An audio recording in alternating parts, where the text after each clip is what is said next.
300 দিন ধরে মহাকাশের মাঝে কি খেতেন সুনিতা উইলিয়াম? শুধু কি লিকুইড খেয়ে কেটেছিল জীবন? শুনলে অবাক হয়ে যাবেন। পৃথিবীতে ফিরে আসতে পারলেও মন ভালো নেই। আর কয়েক ঘন্টা পরেই পৃথিবীর মাটিতে পা রাখবেন সুনিতা বুচ। মহাকাশে 8 দিনের কাজ করতে গিয়ে 300 দিনের বন্দি অবস্থা।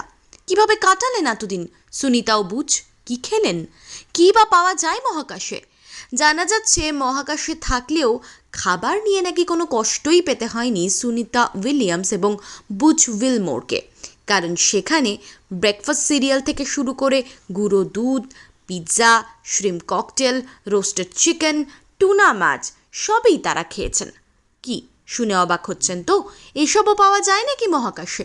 যেহেতু মহাকাশে তাজা শাকসবজি বা ফল পাওয়া সম্ভব নয়, তাই তারা প্যাকেজ করা শুকনো ফল ও সবজি খেতেন। 3 মাসে মাত্র একবার ইন্টারন্যাশনাল স্পেস স্টেশনে তাজা শাকসবজি ও খাবার পাঠানো হয়, সেগুলোই প্যাকেটজাত করে রাখা হয়।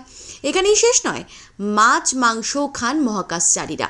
যেহেতু পৃথিবী থেকেই এগুলো রান্না করে প্যাকেট করে পাঠানো হয়, তাই মহাকাশে গিয়ে এই খাবারগুলো ফুড ওয়ার্মার দিয়ে গরম করে খান মহাকাশচারীরা।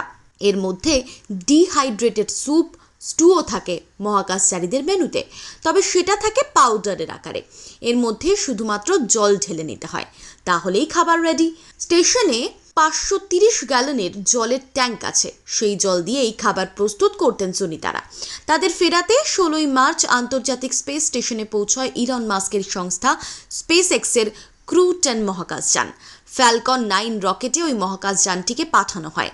নতুন মহাকাশযানে রয়েছেন 4 জন নভোশ্চর।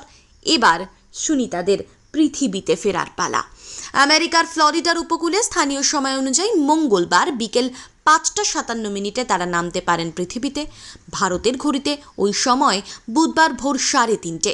তবে এবার পৃথিবীতে ফিরে কিসের অভাব বোধ করবেন ভারতীয় বংশোদ্ভূত সুনিতা?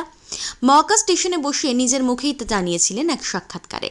তার কথায় সব কিছুই মিস করব।